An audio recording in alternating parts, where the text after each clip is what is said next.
Hello, everyone. Welcome back to episode 20 of the Creators Corner podcast. Today with us, we have Rachit. Funny story actually. I met him at a patrol bunk when I was working my other job, and I was like, "What do you do?" And well, he told me he is a full stack AI developer, Full stack developer, yeah, and and I have a focus on just transactional technologies. pretty much, yeah. And he has his own company, so I was like, "You have to hop on." And so he's super excited to get this episode going. Yeah, Yeah, let's take it from there. yeah. Awesome. Um, Let's just share the mic, I guess. Yeah. yeah, go for it.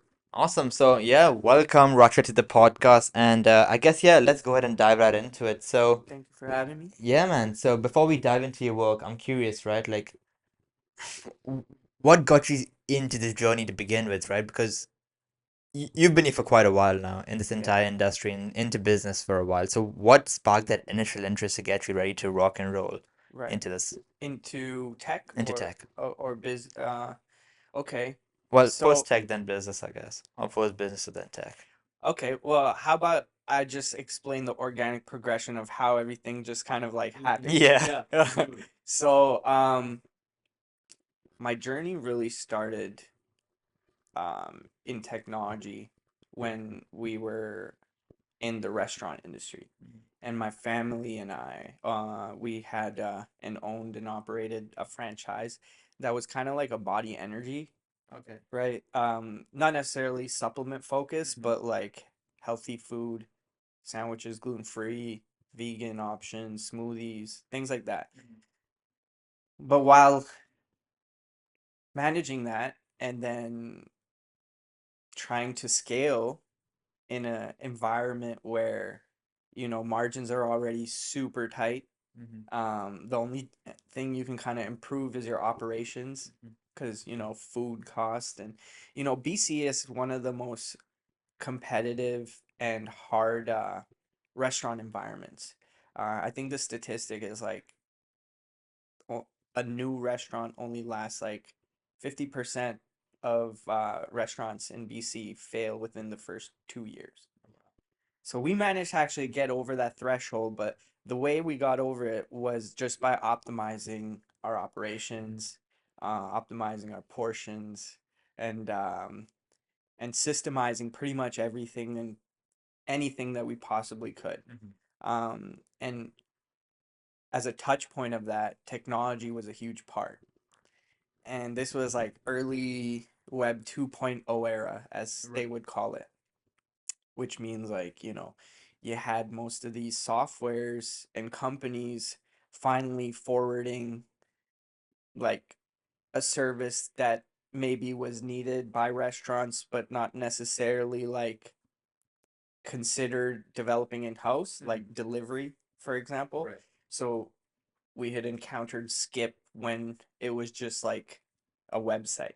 And we had like their outbound salespeople call us and be like, "Hey man, have you ever thought about, posting your restaurant on Skip the Dishes?" I said, "What is Skip the Dishes?" Say they gave us the whole spiel, how and then, Yeah. yeah, and so pretty much they justified charging 25% on every order as a marketing cost because obviously they knew that most restaurants didn't have the infrastructure or attention to build out Mm-hmm. IT departments, hence your own Yeah. digital architecture. Unless you were like 4 or 5 restaurants deep and you were already like a legacy restaurant and like you had additional capital, like startup restaurants, no way you weren't paying attention to that, or at least at the time. That's what I noticed. Mm-hmm.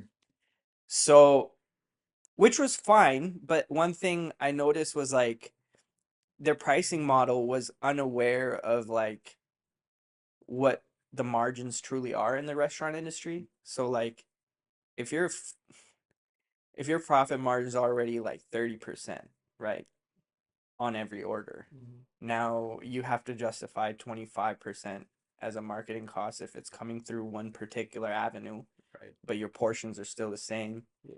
And let's say volume goes up Yeah. to a crazy so it's like it becomes something to really think about. And that compounded with services like Groupon at the time, where they were literally asking business owners, not just restaurants, because Groupon offered all sorts of things, right? Like, hey, go have this experience over here, and pretty much introducing people to certain environments and businesses, which again was great. But that compounded with that in a way where Groupon was also asking for specific and specialized offerings, where like, hey, put something together for our user base that will help introduce your business and what, and they really would like push like, oh, mark your stuff down by 50% for people that come through here, which is cool. And but like their customer lifetime value because of that wasn't so high, because people would be on Groupon for like an average of 3-4 months, and they would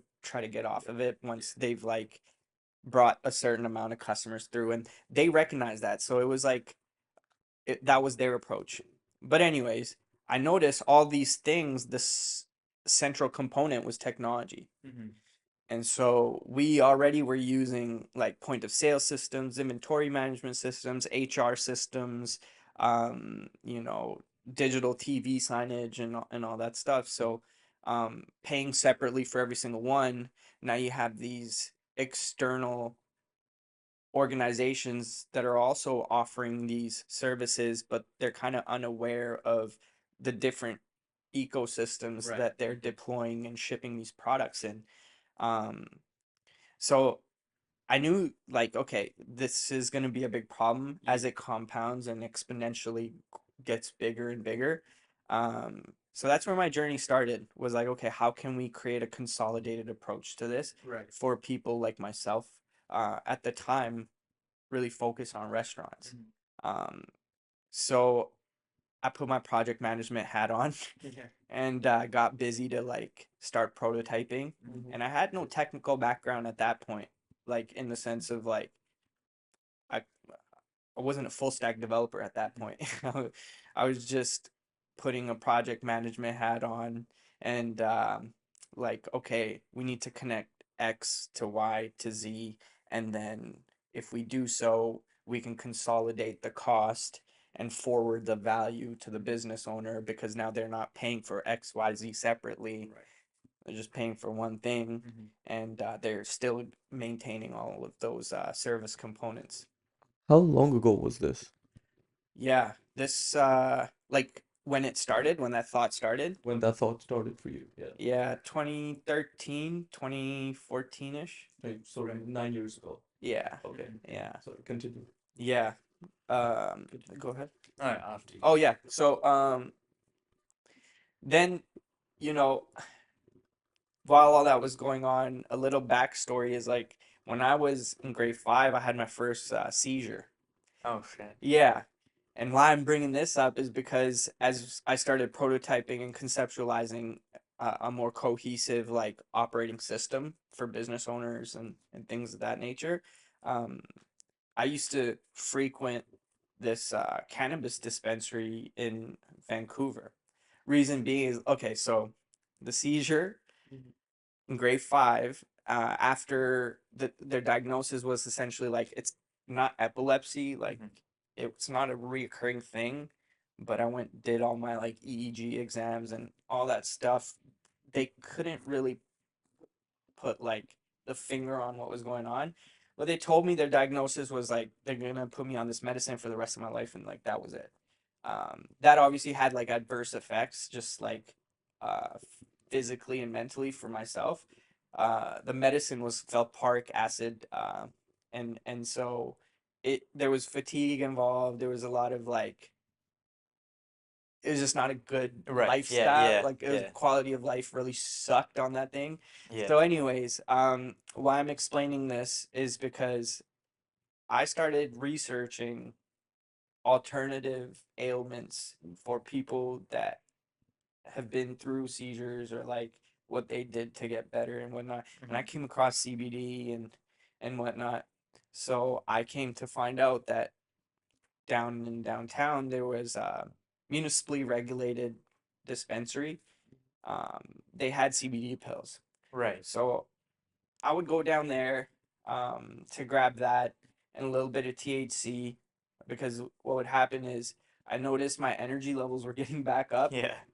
and I wasn't able to go to sleep. So it's like, okay, well, I went from being fatigued to now having more energy than I really want, and that's causing me not to able to sleep. So I was trying to biohack my own shit.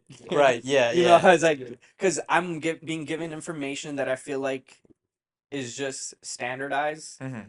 but it's not necessarily specific to what I felt. Right. And so I thought, okay, let's look at everything. And so this is what got me there.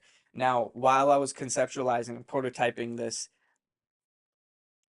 like package solution Mm-hmm. for businesses, um, I noticed this high volume environment. Like I would go there after we'd close the restaurant down. I would have like half an hour maybe until it closes, the dispensary in between that time. So I would go down. There was no way for me to tell whether that product was available. So like other feature sets started popping up in my head: availability of inventory and Mm-hmm. pre-order and pretty much all that jazz. And then when I got to the like what I started noticing was, yeah, high volume environment, lineups out the door. They're municipally regulated, but no traditional actual like service provider wanted to deal with them. Yeah. So they were like logging everything in like books, Mm-hmm. and they were chalking up 10% as miscellaneous costs. Now, they were doing like $500,000 a month Oh in wow. revenue.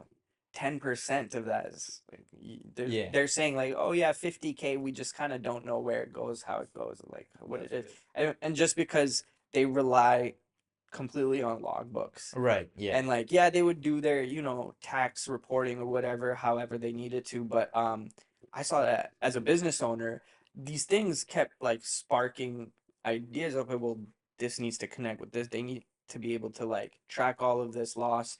And if they can, they might see a value in paying a portion of that Mm-hmm. forward as a solution.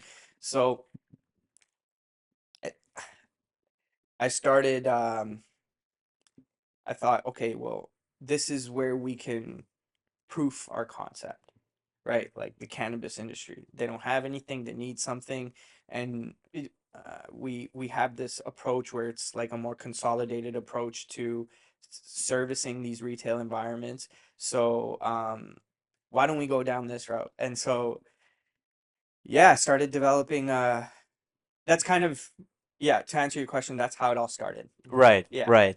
yeah. So Before I digress completely into, okay, then this happened, then this happened, because it's yeah. been quite a journey. Right. So Yeah. you found the gap in the market for like not only the restaurant business, even though it was niche down to that at the time, Yeah. but you found like what the other businesses are lacking, like for example the dispensary and everything. It was Like pretty much my life that led me into all of these exactly. natural elements. And then while doing so, I was thinking about, okay, well, and so it wasn't Yeah. like, hey, I'm gonna go develop technology and that's Yeah. gonna be my career. Or like, hey, I'm gonna do this. No, it was just like order out of chaos most Right. of the Yeah. time. Yeah. Right. So I'm curious, right? Like when you were thinking, like, okay, this, for example, the dispensary, they're missing like 50K, which is a Yeah. lot of money. Yeah. So, Well, they were made, bro, 2014 to like 2017. On average, most of these dispensaries were doing like 30K to like on a high end, on a good day, 60K a day. oh wow. Yeah, it was a Wow. lot of money. Right. Yeah. So that money was just going nowhere, right? So I'm curious, right? Like once you thought like, okay, where's this money going? Okay, this could be a potential business model. Like what do you do about it? Sorry, could you put that Yeah, like so once you find like, these I guess problems?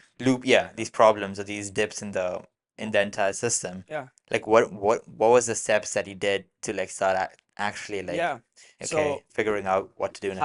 how do we essentially like formalize this, Exactly, yeah. right? So so the idea was validated because of all these different problems through different industries that were synonymous. Mhm. So from there, I was like, okay, well, let's build out our MVP, right? MVP, uh, for those at home, maybe minimum viable product. So something that we can demonstrate to essentially um, a case study client or like a beta client before our launch and like validate like, hey, we're on the right path before we pour more money into a direction for development and scale essentially.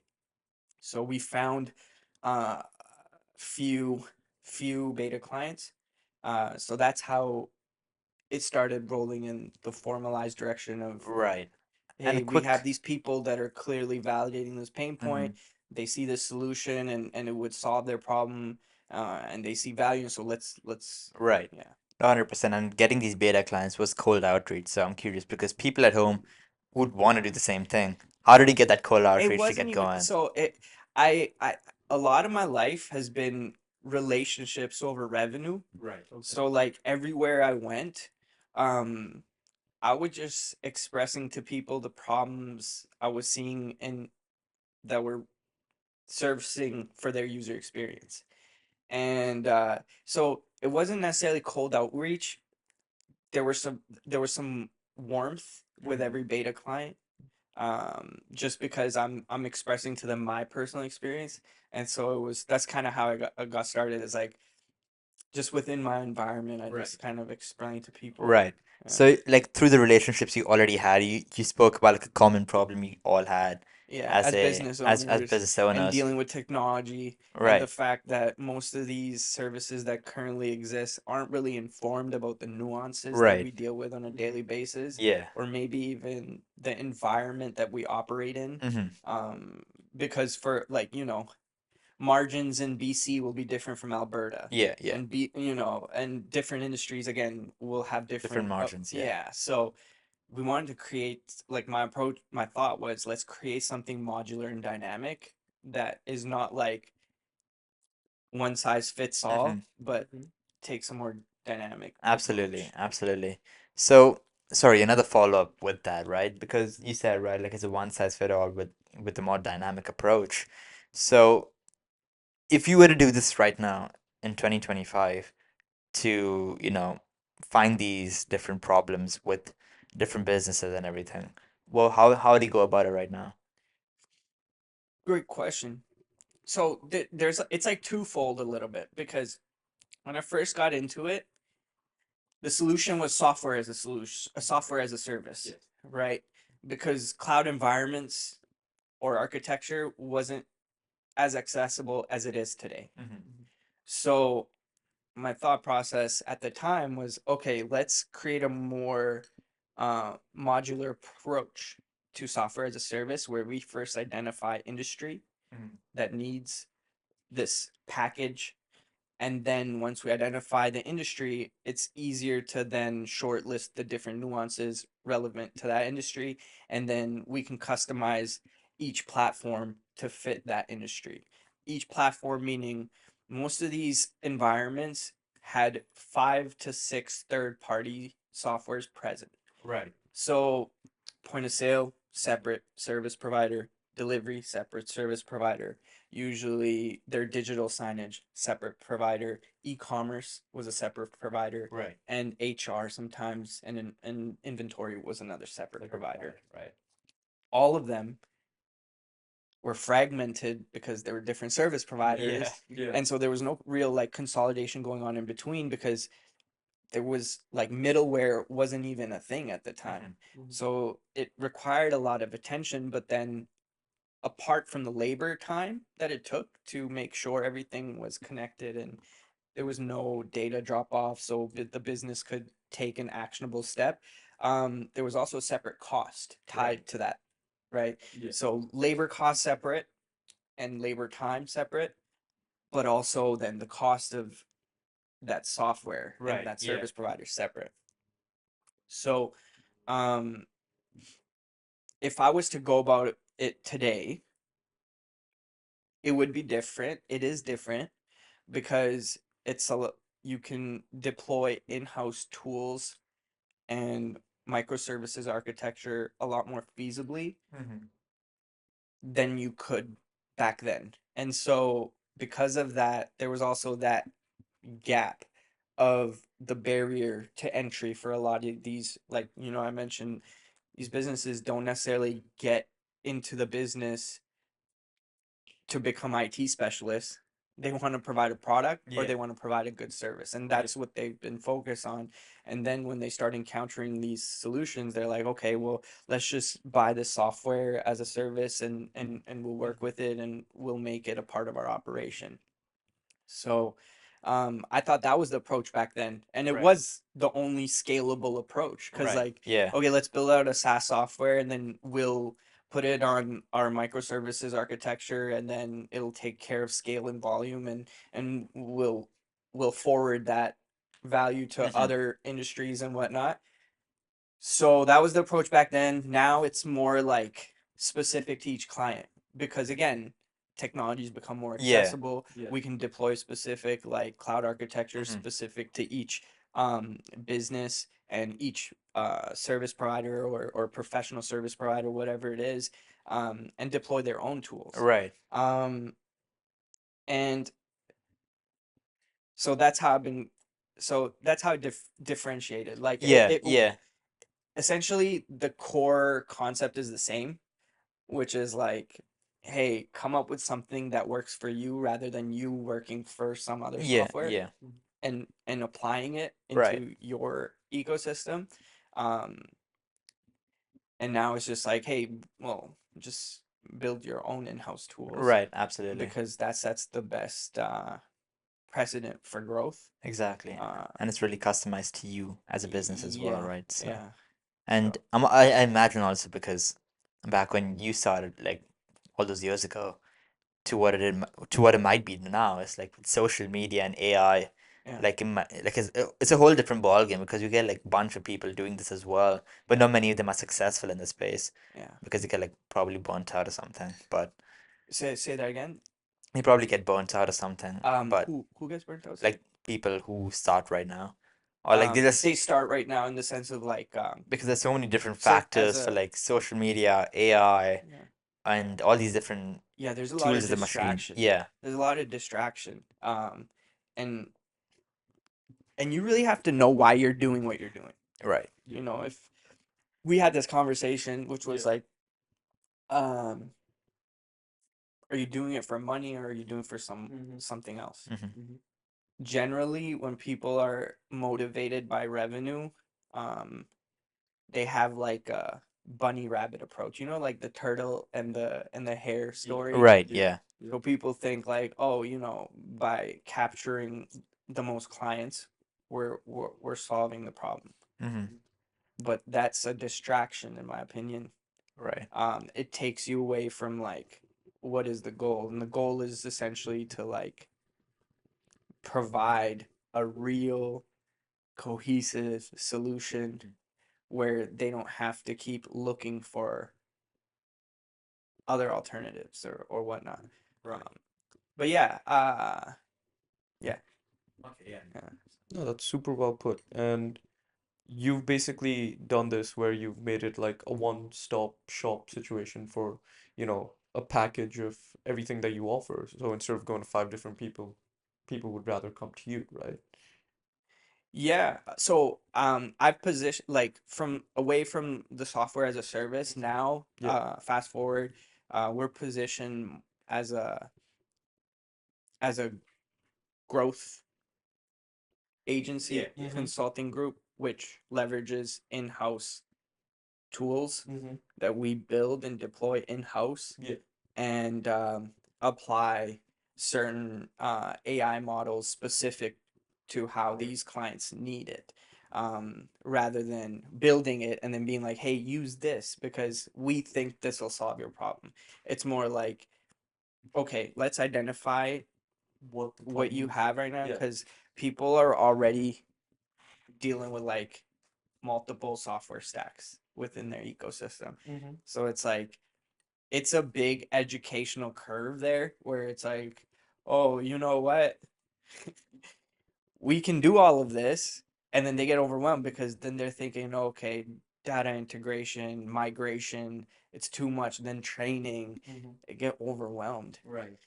So we take the approach of like, okay, what are you working with? We'll start with streamlining what you're working with, show you the value in time saved and dollars saved. And then that kind of gets them warm to the idea of refactoring environments because again, refactor like they get overwhelmed. And then as a business owner or like a service provider ourselves, it's too much money and costly to educate the end user.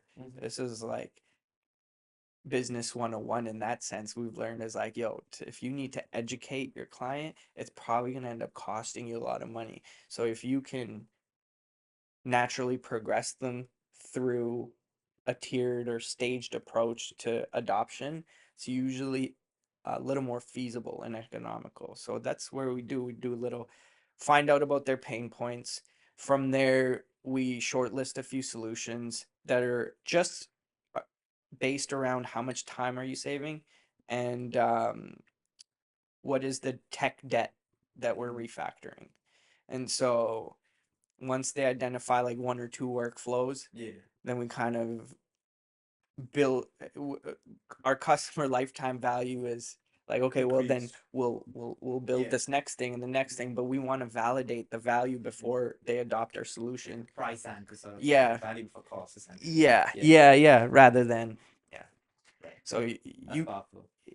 yeah, it's organic. Yeah. It's human. So I'm not yeah, that's why it's Yeah, called human yeah. OS. Yeah.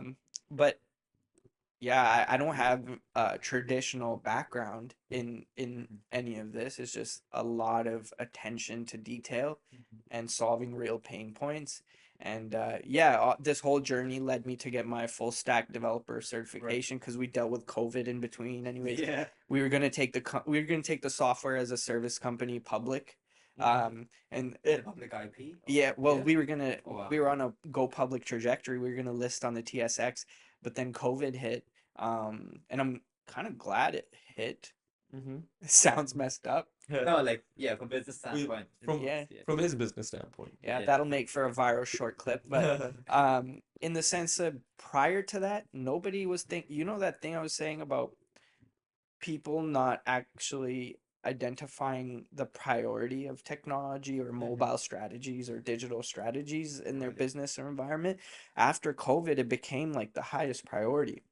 How do we enable curbside? How do we make our business more accessible online?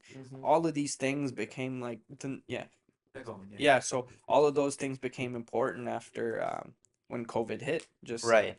so that made our job a little easier. Yeah. you know, and But there is one thing you said that really stood out to me, finding the pain point of a customer, right? So I know there's no like viral formula or stuff like that, but if you were to tell someone how to find a pain point in any industry, yeah, what would that be? how to find it? Or like, yeah, how to find it and then how to craft an offer based around that. Yeah, great question. I would say go experience that business first. To go experience the business. Yeah, that's the thing is like if I wish more companies did that before they deployed a solution. Um, Market research. well, market research has a big core component of like what is it motivated by? And so like if that motivation again is like opportunity over real solution, then you know that market research kind of can be kind of skewed. And that's kind of why we have like 8 different delivery service providers now. Right. Because like before, you know, somebody probably did recognize, hey, most these restaurants could offer delivery, but it's just like they're not able to adopt that ecosystem and whatnot. So then there was that offering, but it was unaware of like the margins of the business that was like already had like a 30% again profit margin, and your pricing model is not making sense to these businesses. And there's a lot of case studies around that now where like restaurants complain like most of these delivery companies are costing more, and so now we're seeing actual alternatives where businesses will offer 10% for customers that'll just call them and place the order. Yeah. Or Yeah. like, I do that, but I like that. yeah, bro, you can look at my phone. I have not one delivery app on there because I would just call. Yeah, just call it. Yeah. It saves money. Yeah. Yeah, but you know, if they were truly like wanting to, this is what I think is like, hey, there's already,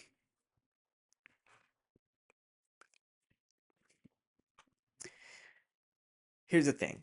I feel like rather than a true solution for delivery would have been just piggybacking off of the cab industry and aligning restaurants with available cabbies in and around their area. Yeah. You give that, and then that enables, you know, you're giving them an additional revenue stream Yeah. for cabs. So the cost would probably be way less than like 25% of Right. you know, some new guy that they have to onboard as a delivery driver Yeah. or whatnot, and like build a separate platform from them. So I get why they charge 25% on that, Yeah. but like, see, if they experience the business and the environment. I digress. No, that's Right. perfectly fine. I think we understood. Yeah. One second. Yeah. So I had a quick question following up that, right? So if someone were to start um Yeah. their own AI company in 2025, Right. what's like a overview blueprint? If you guys want a proper blueprint, you guys can DM him and Yeah. book a consultation with him. Mhm. But um like what's the overview blueprint of that? Like what were the exact steps and how would you tell like how would you mentor someone to do that? I would say, first ask yourself why you want to do that.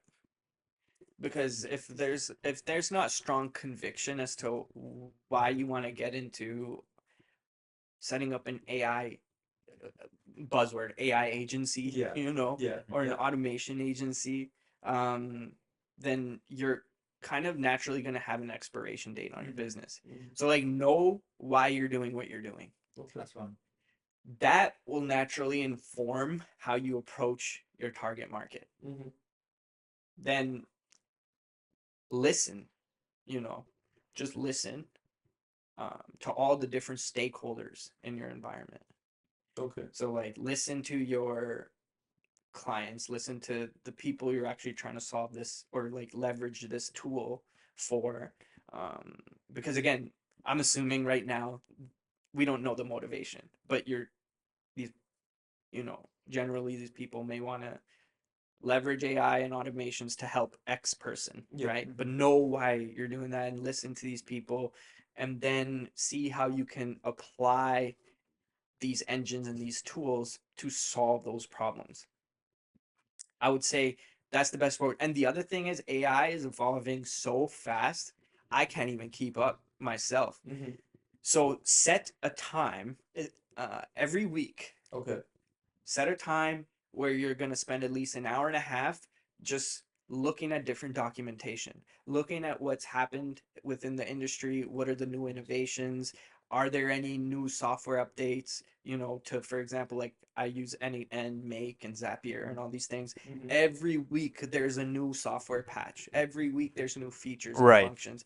So like, know what's happening, because Mhm. if you want to be a thought leader, you have to know what thoughts are circulating Exactly. to begin with. Yeah, so just to recap, why you want to do it and start with conviction, Yeah. which will inform you how to approach your target market. Yeah. Then listen to the clients, the people's pain point, and leverage an next person to see how to apply the next tools. Yeah. And under promise, Under over prom, deliver. under promise. Almost over. Love Yeah. that. Don't say you're gonna do something and then not hit that bar. Is It's okay to say like, you know what, let me look into this, Mm-hmm. because these people are already struggling, and it just means the fact that you walked in already to be like, I want to solve something for you, that's enough. Mm-hmm. You know, Mm-hmm. because no software as a service company, no rep is coming in being like, Yeah. I want to solve this for you. They're usually coming in saying like, I have this for you. Yeah. Yeah, actually, my friend, he actually joined the episode 2 of the podcast when we started last Yeah. year.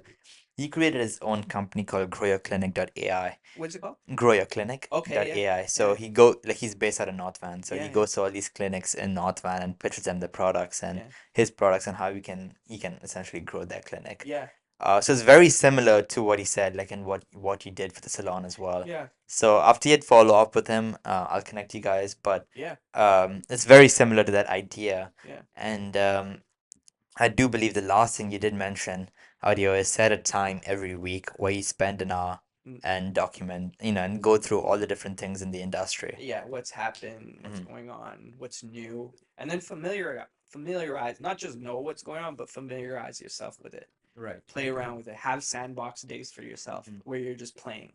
You know, take it back to childhood. Yeah, yeah. Open up your own sandbox. Yeah. Yeah. You were right about one thing, right? Everyone uses AI agencies as like a buzzword. Um, what is what is the true meaning of an AI agency when you come across one?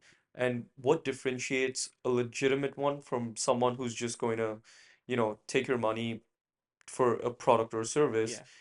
ask an AI to do it, which, well, is Yeah, pretty much free exactly. of cost, Yeah. yeah, and then send that to you as just a premium packaged product or service or Right. whatever it is. What kind of Distinction. what is the distinction Between between between a actual legitimate AI business where, for example, what you do is you package three, four different items into one thing and you're like, this is my one-stop shop package and this is how I help you save time, etc. Versus someone saying, my AI social media agency can Yeah. help your Instagram grow from this to this. Yeah. And some of it might not be just as valuable. And so Yeah. how do you differentiate from the good ones Okay. versus the not so good ones? Great question. And I think the best way to answer this is like I'll let you know how I do it right now Yeah. because this is my best attempt at doing that Yeah. in the most mutually aligned and synergistic way. What I do, like I first recognize this is a big topic, Yeah. Yeah. and this is also a big pain point for these businesses. So I usually start with one workflow. Okay. Yeah. I say, hey, if where are you spending the most time in your business that's taking you away from Right. high value activities, Yeah. for example. And they usually have one. Like, oh, I'm spending too much time on emails, let's say. So then for this is an example. So apart from the salon one where they were spending too much time on booking, Yeah. that was their first workflow. Yeah. Um, so identify one main thing that they have a problem with Mm-hmm. and solve that. And that will and prove that value by applying whatever system or solution that you have for that problem. Mm-hmm. If you're walking in again saying like, "Hey, I have this for you Yeah. and you should use it because it'll do XYZ." I think that's the wrong move. I think to differentiate, to go back to the Yeah. question, the best way to differentiate is like that. If somebody's coming to you already selling you something without talking to you about it, about how this plays a role in your world, Yeah. you already know this person's like selling you something rather than solving A something. problem. Yeah. Yeah. If somebody, Your money. yeah, Yeah. if somebody comes in and says, "Hey, what are you struggling with right now?" Business owners, bro, they go through hell, dude. Yeah. Yeah. All like and like you and like entrepreneurs will like you guys probably have also experienced this like for the first 2 3 years you can't even think properly like Yeah. you're just in like go mode. And so like when somebody comes in and actually asks them, hey, what's one thing I could improve for you using what I know about my knowledge base, hands down they'll tell you something. And if they don't, they're not focused on growth themselves, so like maybe this is not Yeah. but this is not going to be a good collaboration. Yeah. So yeah, that's the biggest differentiator. Know, like, identify their approach Right. and then you can identify their motive. Right. So you niche down and identify the approach and take it from there essentially, Yeah. which really distinguishes you from everyone else. People that want to solve the problems Yeah. rather than sell. Yeah, something. yeah, 100%. I Yeah. couldn't agree more. Yeah. And as a salesperson as well, like I couldn't agree more because You Pe- probably found high conversion when you're like actually just again, I love to say this, relationships over revenue. yeah, I love to say that. Yeah. And you probably that's what I was gonna Yeah. say in sales. Yeah. It's not it's all about relationships. It's Yeah. all about like it's It's all building about- rapport with the yeah. person, really Yeah. understanding where they're coming from, if it makes sense for them to even join this program or whatever you're that's why I'm selling. not a And fan of sales. Right. I'm not good with relationships, but I digress. I'm great with business relationships. Yeah, yeah. Solving real problems. But yeah. That's just No, awesome. And I guess too, before we wrap up, what's the one piece of advice you'd give to like the younger generation or the upcoming college graduates or whatnot, yeah. like people like us? Yeah. What's one piece of advice you'd give to them for anything in life, not just for business? Man, On the spot. I want to get this right. You got You, it. you could take as many takes as you like. Yeah. It's all good. One piece of advice. Yeah. Okay. Um.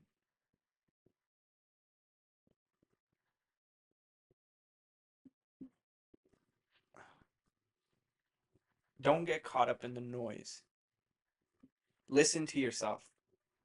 hmm Yeah. Don't get caught up in the noise and listen to yourself. yourself. Yeah. Okay, I love And that'll take you back to like why you're doing what you're doing. it. Hmm And that'll program you to be like relationships over distractions. 100%. Revenue comes, revenue goes. You're never gonna be able to hold on to much. Like yeah. So that's one piece of advice. I love it. And yeah, that's applicable to me as well. And even Shresth. Yeah. And yeah, thank you so much for hopping on the Thank you for podcast. having me. Appreciate that. I hope this is yeah.